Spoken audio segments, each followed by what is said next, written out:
Well, we're live for another episode of the Jude 3 Project podcast. As always, I'm your host, Lisa Fields, the founder of the Jude 3 Project. And today I'm joined by a very special guest, Abba. I met Abba a few months ago through RZIM, and he was gracious enough to accept my request for him to be on the podcast. So welcome, Abba. I'm going to allow you to pronounce your full name because I don't want to mess it up. No problem. So my full name is Abasiano Udofa, but everybody calls me Abba. Awesome.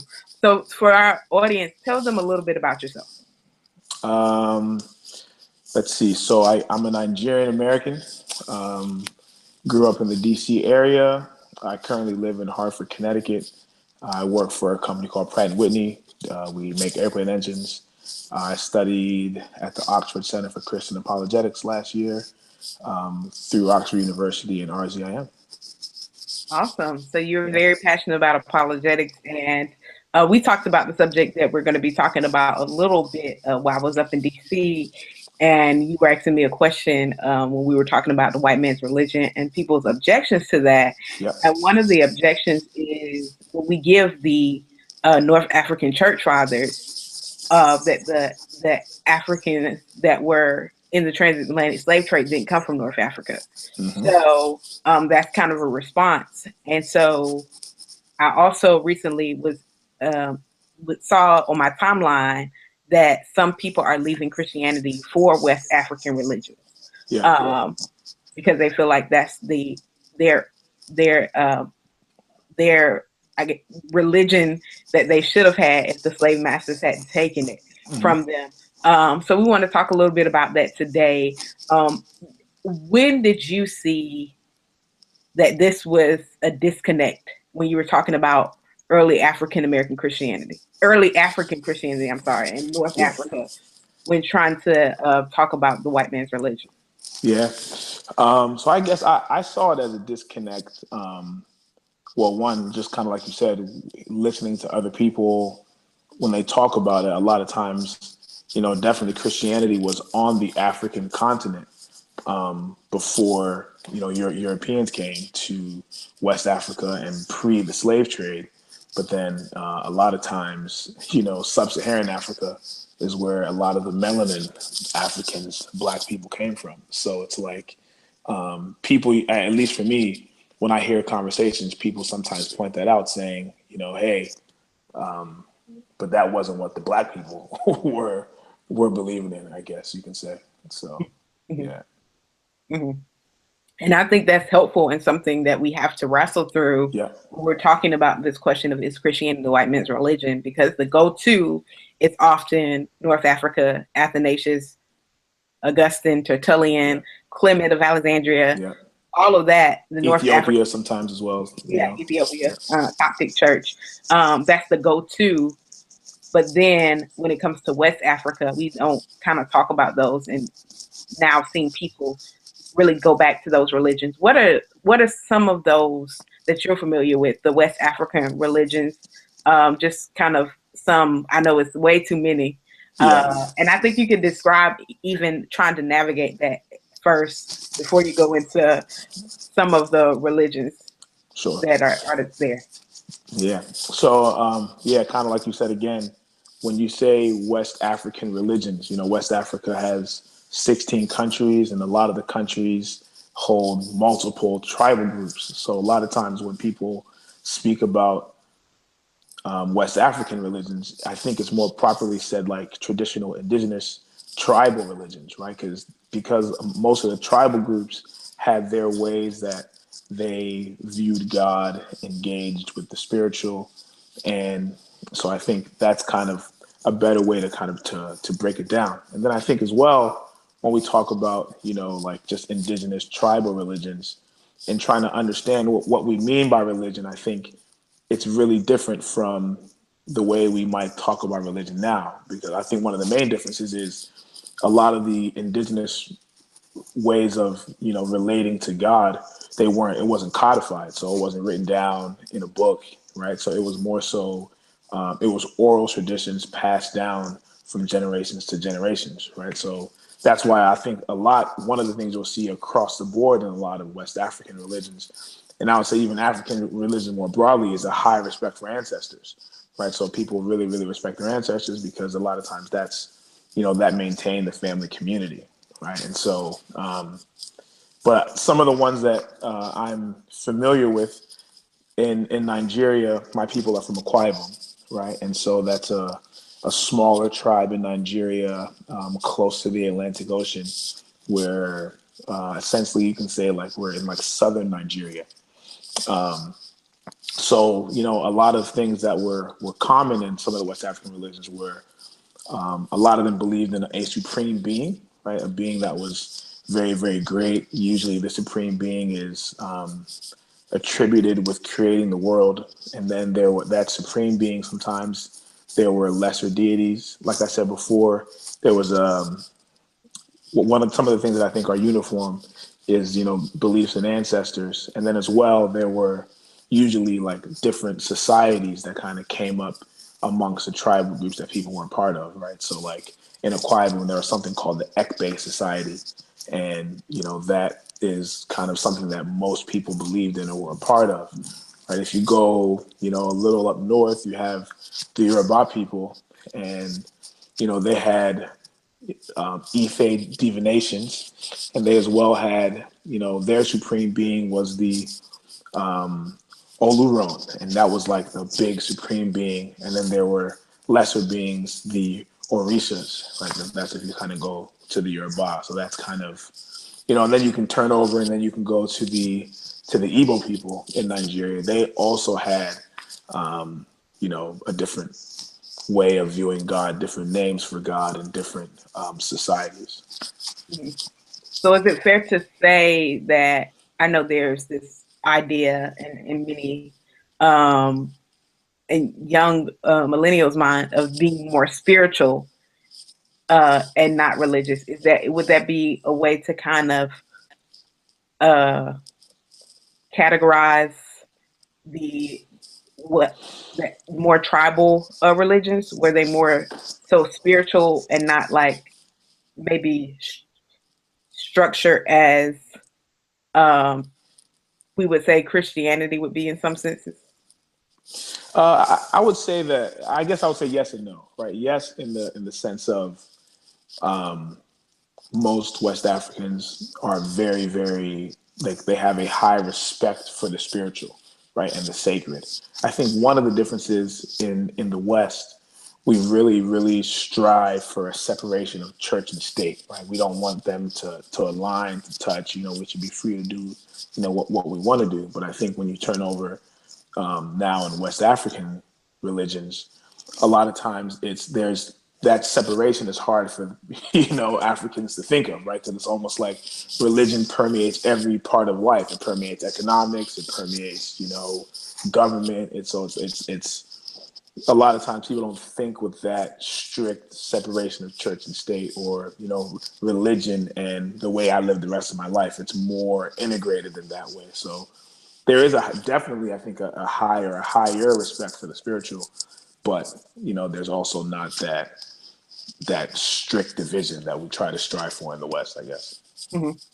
Yeah. How do you navigate that dealing from an apologetics perspective when you're talking to people and they discount the North African church fathers, or that objection to them isn't sufficient, and they kind of lean into more tribal beliefs?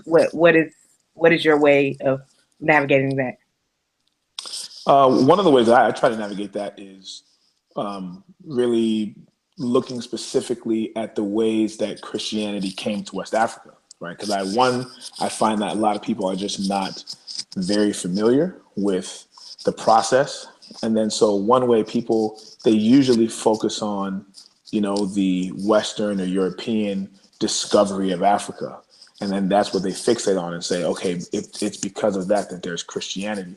But what I try to tell people to do is if you actually focus on the indigenous, West African discovery of Christianity, then you would see a very different story emerge of it being the white man's religion. Because I think the thing that there's lots of things that stand out, but I would say maybe the three prominent things are one, the translation of the Bible into African languages, I would say was the driving force for why West Africans accepted Christianity. Because once Christianity was translated into their language, it became not something that was foreign, but it became something that was your own, right? And in a lot of the translation work, the indigenous names for God were kept, right? Like I said, my whole name is Abasiano, for example. And in a lot of, African names, there's always God involved, right? So a lot of people, they know a lot of different, I just use Nigeria, for example, right? Like when you use Abasi, Abasi is the meaning for God in my religion, right? So my name is Abasiano, God's gift, right? And Abasi was the word used for God already there. And so when you kept that, essentially it was just a redefinition of, okay, this is how you think of God, but the big supreme God is here. And then so I think looking at the indigenous discovery of Christianity and kind of the things that it did in the society. And one thing I usually try to point out is if you look at West Africa today, right, there was an explosion of Christianity post colonialism, right? There was something of, I think, in 1985 and onwards, there was like 16,500 conversions a day, right? So it's, Africans were turning to Christianity in mass. And so I think it's somewhat disrespectful to think that it was because West Africans were stupid, they couldn't think for themselves, and they just wanted to follow the white man. So I think if you actually look at why did these people turn to Christianity and, look at that explanation from those lenses, I found that helpful for myself and helpful for other people. Mm-hmm. And I Yeah. think that's interesting how you say that they. I know you have a third point, right? Yeah, I don't want to like overtalk your podcast here. Oh no, you're good. No, your first point before you get to your third point, Yeah. the first point you made, it reminded me of Paul at Mars Hill when he talked about uh the unknown God, and he's like, Yeah. you kind of understand the concept of God in the concept of the unknown God, but let me give you a clearer definition. Yeah. Yeah. Um, and that seems like kind of what's happening in the translation of scripture Yeah. to West African communities. I think that's really cool. But I'll let you go with Yeah. your third point. That just struck me at that. Yeah. No, I mean, Yeah. I think it's I personally, I think if you actually look at the story, it's magnificent. And then I think that the third point I usually try to stress with people when looking at, like the Africans' acceptance of Christianity, right? I think that one, there were a lot of black abolitionists who also were the impetus for the spread of Christianity in West Africa.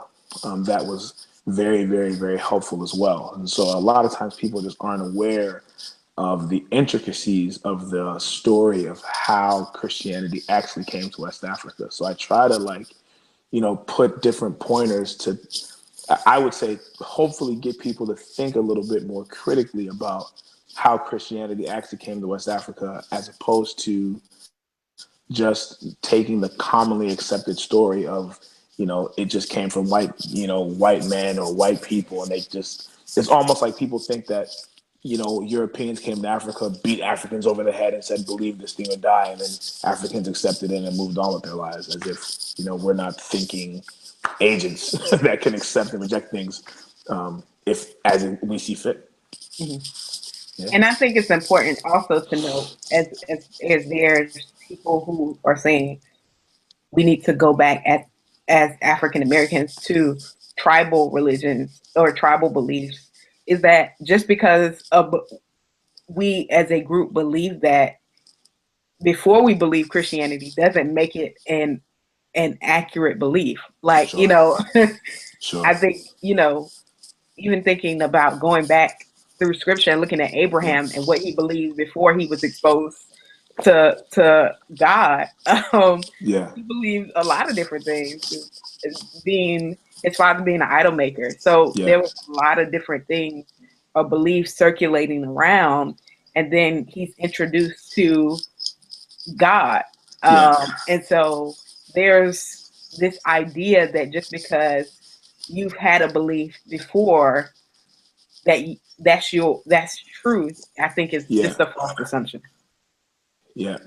And I think, even to that point, the one thing I will say, if people like really start reading, some of the academic literature on West African religions, right? In the beginning, I think the argument for West African religions was trying to defend that there was a religious system in West Africa pre-colonialism, and I think one of the ways when Europe encountered Africa, because they just didn't understand the lifestyle, they would essentially just demonize the people and or say that there was no religion. And sometimes they used that there's no religion, there's no religious belief, there's no society. They use that as justification of, of that, black people weren't human beings, right? So I think a lot of the early academic literature is almost trying to spell out for you, actually, no, we did have customs, we had societies, we had religious beliefs, like we actually were just living like regular human beings, pre, colonialism. So I think that if you start to engage with some of the literature, you'll almost, in my mind, I say that there's that tone there of almost defending, okay, listen, we had a belief, don't just, call it pagan or demonize it or, say that these people are crazy or whatever, how people try to do it. So I think that that's, in my mind, an important thing to know, as well as, especially to the truth point. For me, in a lot of these conversations, I feel people like their feeling is that, Christianity can't handle my blackness, right? It's almost like my blackness is not necessarily Christian. And so, and then in a search for like authentic blackness, they try to say, let's go back to what we were authentically doing beforehand. And so I usually try to say to people that Christianity can actually handle your blackness. And, if you look at what's going on now, it's, in a sense, Christianity almost, I would say, in ways, renewed Africa and Africans in ways that are beautiful, right? And that's just kind of what Christianity does. So, Mhm. yeah, I think that's good to note yeah, because I think, when we talk about colonization and the demonization of Black people by Europeans, you see that, with them feeling the need to convert everybody to Christianity, but Christianity on their terms, not authentic exactly, biblical Christianity. exactly, yeah, Um, yeah, and so they're trying to convert people to a false sense of truth, um, heretical teachings about God and Jesus, yeah, because they are still saying that Black people are less than, that they're yeah, not created yeah, in the image of God. Some they try to assert that Black people didn't have souls and they were yep, heathens, and exactly, even you know the early leaders of the Great Awakening, your George Whitfields, and um, would assert that slavery was God's means to save heathen souls and Black people. So that all of those things, that history plays into why I see why people yeah, would want to forsake Christianity, because they're really forsaking a false sense of Christianity, not biblical Christianity. yeah, yeah, And I think that's important because I mean, if when we talk about West African religions, this is a question I have for you, and the conversion of, is there any proof to show that Christianity was in West Africa at all before the transatlantic slave trade? So that's a,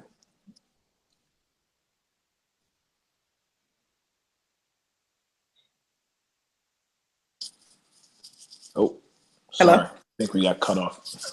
Okay. But I was saying, as far as,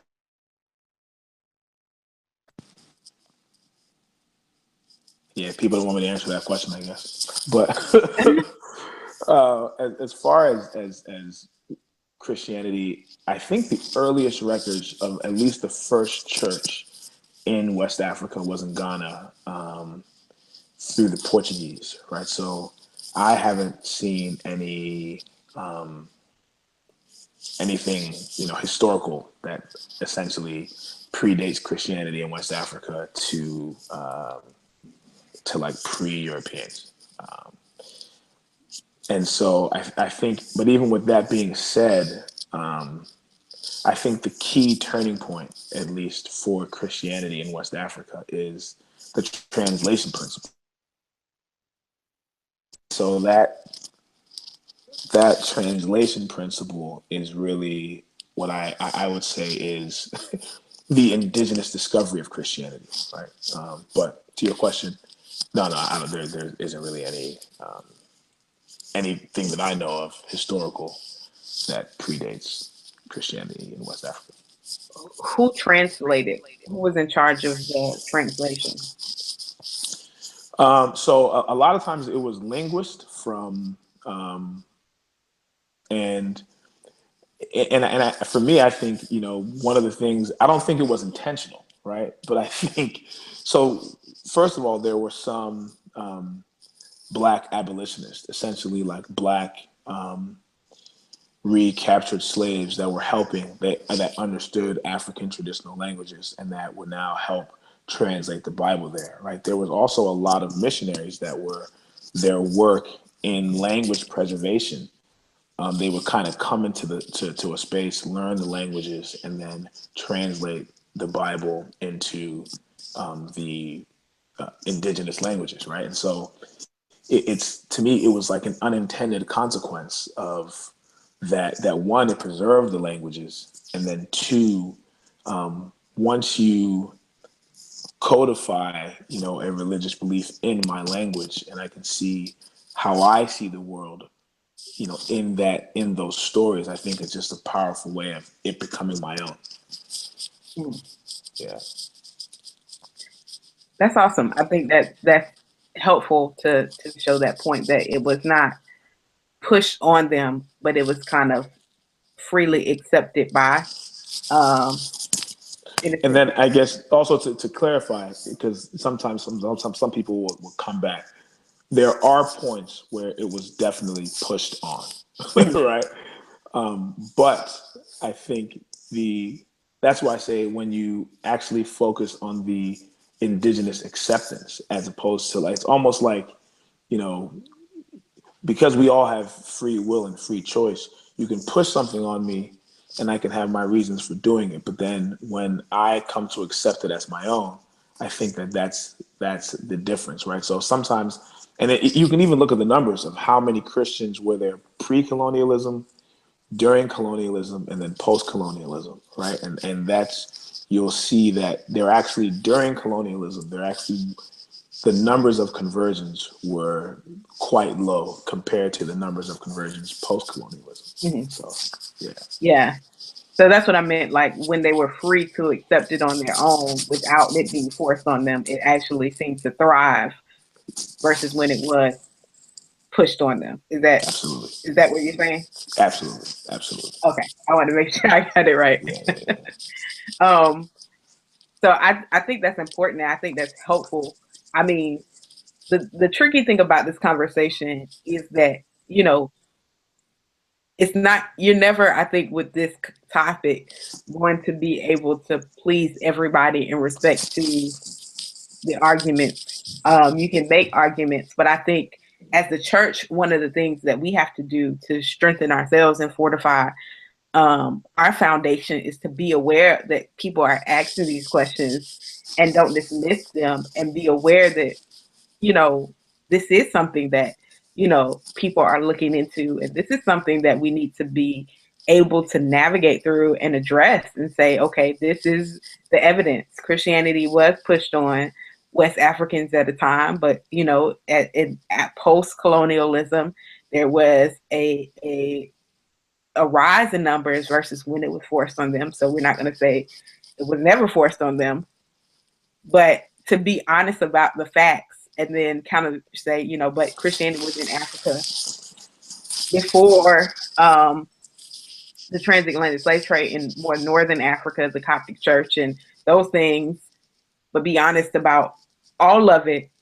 And so then it kind of gives people the freedom to ask the question and freedom to navigate that in church spaces. Yeah. Would you say? Uh, I mean, I totally agree with that. Looking and then for me, a lot of times it's just a lot of the historical material is out there for us to really really engage in and get a true story, right? Because I sometimes for me, I literally think one of the main questions for Black millennials who are Christian or non-Christian is, can it handle my Blackness, right? Like it's just, is it?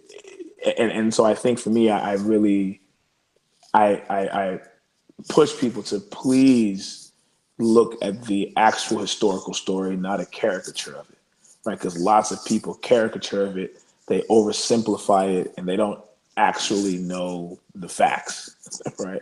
Like even for me, like I would say this, I personally wanted to know for myself, how did my family living in Akwa Ibom, which is right next to the Atlantic Ocean, how did we become Christians, right? So my grandmother was she came to America. She's been here plenty of times, but she came recently last year. So I kind of sat her down to interview her to figure out, okay, she's like one of the pillars of her church in Akwa Ibom, right? So how did our family become Christian?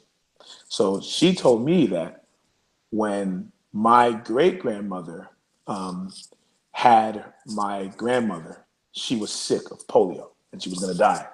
My great grandmother took her to to like the local, I would say the tribal medicine doctor, and the tribal medicine doctor essentially told her, "There's no hope. She's going to die. I can't do anything for you." And then my great grandmother, she like essentially takes my grandmother, lifts her up to God, and prays for her healing, right? And she gets healed. And then my great grandmother goes into a church the next day and said, "God heal my baby," and then she gets saved, right? And so that's how Christianity came to my mother's side of the family, right? This is all the way back to my great grandmother, right? So it's I mean, and then just my great grandmother. This is like a story in our family that we tell, and I've researched its truth, right? Like my great grandmother used to pray so much that there would be a goat that would come to prayer every morning and sit down quietly, right? And that goat never got killed, right? It died and they buried the goat, right? Just because it would come to in prayer and sit down every morning. So it's like I had to go for myself and say, when did my people become Christian? How and why? Right. So I think, if you actually look into the stories, look into the people, it's more of an intricate, explanation than people usually give it credit for. I think that's very, very helpful, because I think, in the age where we have access to a lot of information, a lot of people still don't research. Yeah. So information is at your fingertips, but people still look for easy answers. Yeah.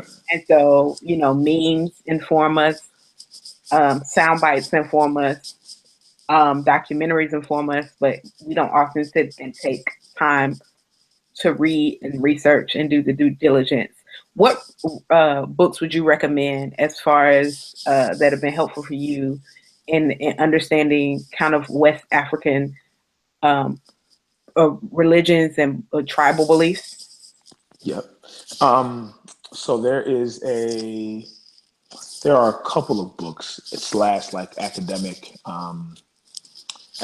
resources that there's a guy at the Harvard Divinity School. His last name is Olupano.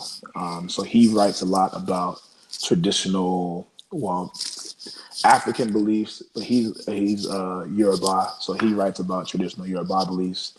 So that those have been helpful for me. One of the guys who I read a lot just about the how Christianity came to West Africa is a guy named Lamin Sane, right? So it's like I've probably read all of his books because they've been very helpful. I mean, the translation, the Black Abolitionists in Africa, a lot of that stuff is Lamin Sane's work that I've just learned and used to try to explain how Christianity came to West Africa.